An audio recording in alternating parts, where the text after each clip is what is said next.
Alright guys, yeah, I'm back with my WWE Raw review, and I've got a beer t-shirt right here, but we're not going to talk about beer right now. We're going to talk about Raw, and we're going to run down the show. So we talked about Raw tonight, so we're going to, anyway, back onto the review.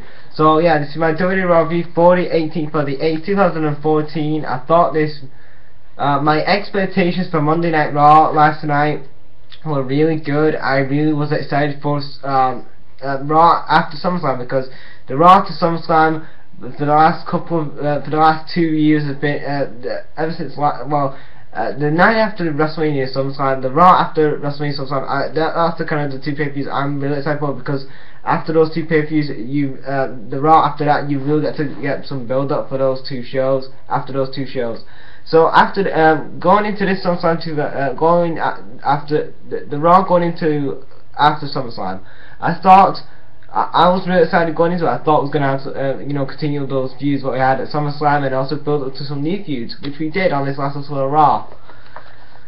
So we opened up Raw this week with Stephanie coming out. She's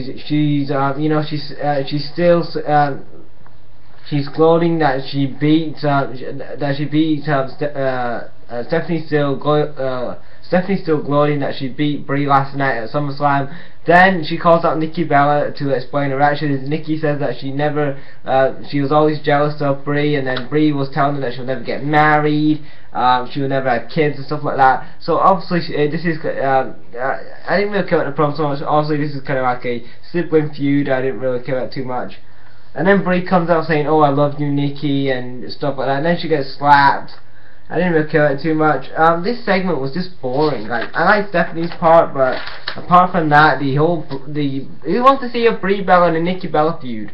Like, I don't want to really see it. I didn't care about the Nikki Bella heel turn at SummerSlam, and I don't really care about the feud at Night of Champions.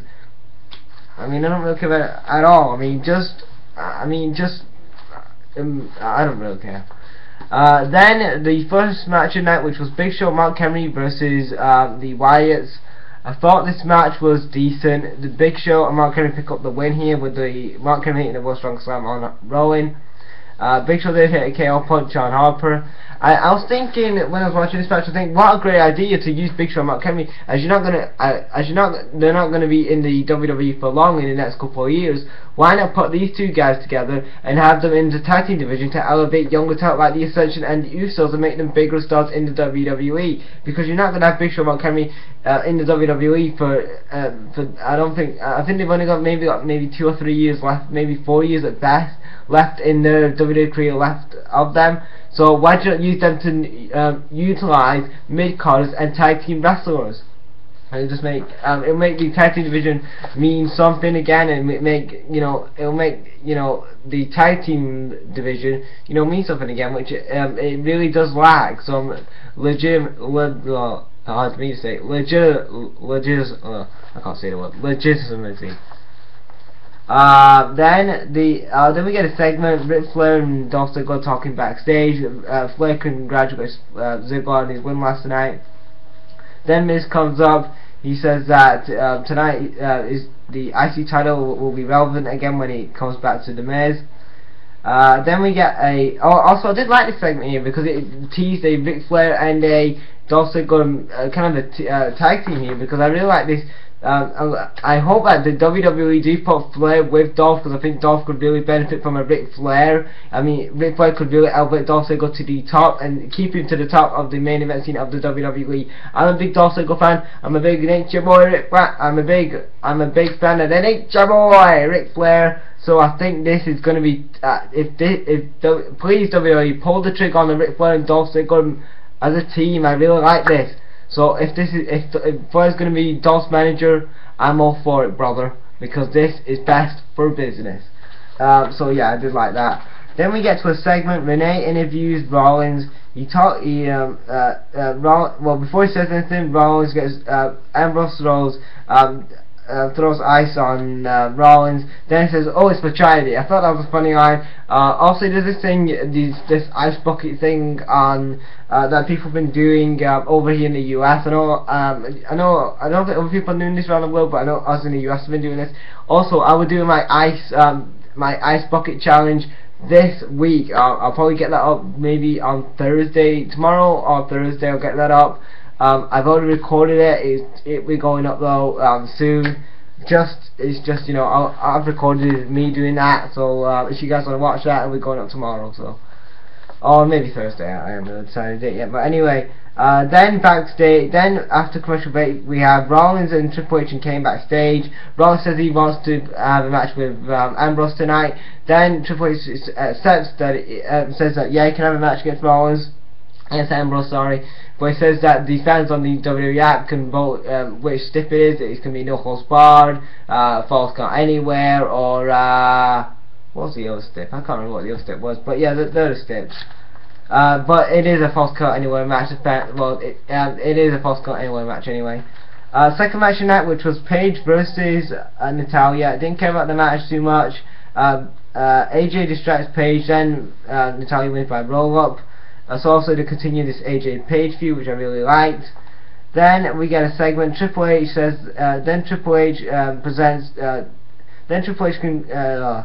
Triple H presents the new WWE World Title to Brock Lesnar. Triple H says that there was two men who, well, Triple H has definitely come out. Then Triple H says that there was two men who had a great battle last night. Really, Triple H? Was that a match between Triple H between Lesnar and Cena? Was that a match Triple H between Lesnar and Cena? More of a beatdown, man. That wasn't a match. Oh man. But anyway, yeah. So Triple H and Stephanie present Lesnar the new title. It's not a new title. It's just got a different logo on. So why would they call it a new title? So anyway, Lesnar and Heyman come out. Lesnar cuts an awesome promo. Well, an awesome promo. He says that Lesnar conquered the Undertaker, and also he conquered John Cena last night. He says that I can't remember what else to say. He says that John Cena will never be the same again. He also says that Paul Heyman also says 16 times Lesnar eats, sleeps. What was it? He eats, sleeps, and what's that like? Oh yeah, he says that Lesnar eats, sleeps, and suplex and repeat. He says eat, sleep, suplex, repeat, eat, sleep, suplex, repeat. He said that like 16 times, man. That was so funny. And then after that, oh, I can't remember. And then it says something about Cena could be a good Paul Heyman guy, something like that. I can't really remember. But the third match tonight, which was the third match tonight, which was for the IC title, it was Dolph versus Miz. This was a decent match. It wasn't better. This was a decent match. It wasn't better than the SummerSlam match they had last night. On Sunday. But it was a decent match. Miz wins by count out. Dolph was selling a knee injury. Then then Miz puts him in the figure four. Then Dolph gets the ropes. Then after the match, Dolph hits a zigzag on Miz, so continuing this feud. I really like this. Then Renee interviews Swagger. Swagger says that he failed to beat Rusev last night. He said that he let down America, but says that he's going to pick himself up. Then we get to the fourth match tonight, which is Swagger versus Cesaro. This was a decent match. I think this was a solid match, but I think this could have been better. Cesaro wins with a neutralizer. So Cesaro is off his losing streak. Yes, yes, yes. Thank you, WWE, for not burying Cesaro this week. Thank you. Then after the match, we had Bo Dallas. He came out and he puts down Jack Swagger. So also the Night Champions will go with Swagger and Bo Dallas, which I think it could be pretty good. Then we get Jericho. Then we get Renee interviewing Jericho. Jericho talks about his support of his fans. He talks about Bray Wyatt. He puts over Bray Wyatt. So they'll continue on this feud between Bray and Jericho, which I really liked. Then we got the fifth match tonight, which was a 6-man tag match. It was Ryback and Orton versus RVD, Reigns, and Sheamus. This was a good match, very good match here. I really enjoyed this one. RVD and Sheamus covers Ryback's chest. Then Randy Orton is an RKO on Sheamus. Then Roman Reigns is a spear on Randy Orton. Then RVD and Axel, the two legal men in the match. Then Axel and then RVD hits a 5-star frog splash on Axel and gets the win for his team. I thought this was a real good match.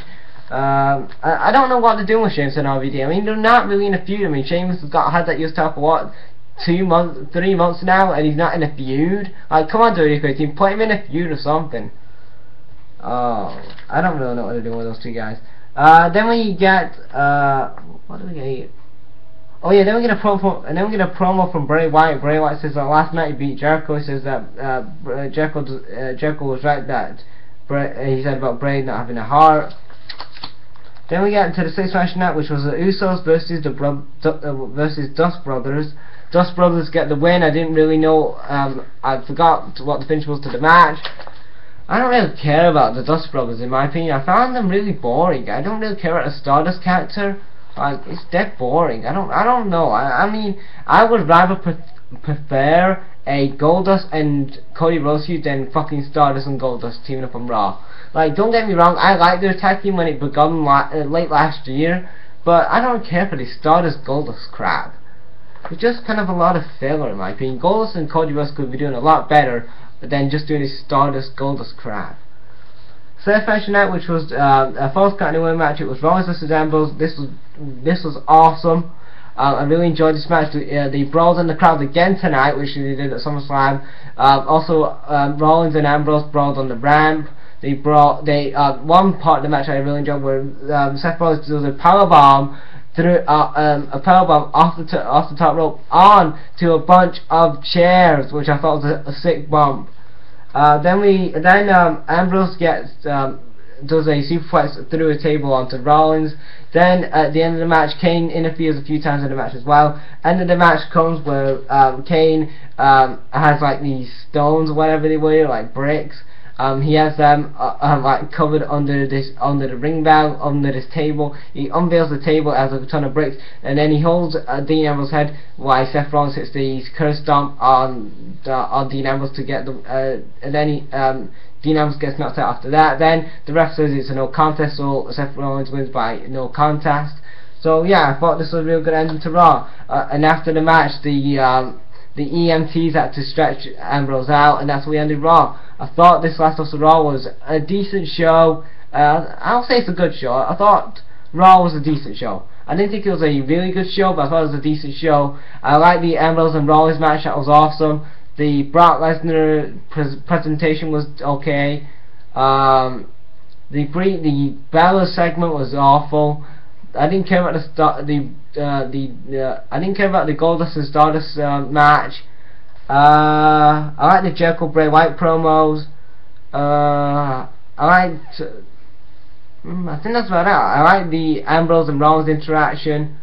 I like how Dolphin Flair were, they were teasing a Dolphin Flair, kind of faction there. I like that. So yeah, that was my WWE Raw review for the 18th of the 8th. So 14. What do you guys think of this show? Leave your thoughts in the comments, and thanks for watching, guys. Where I go.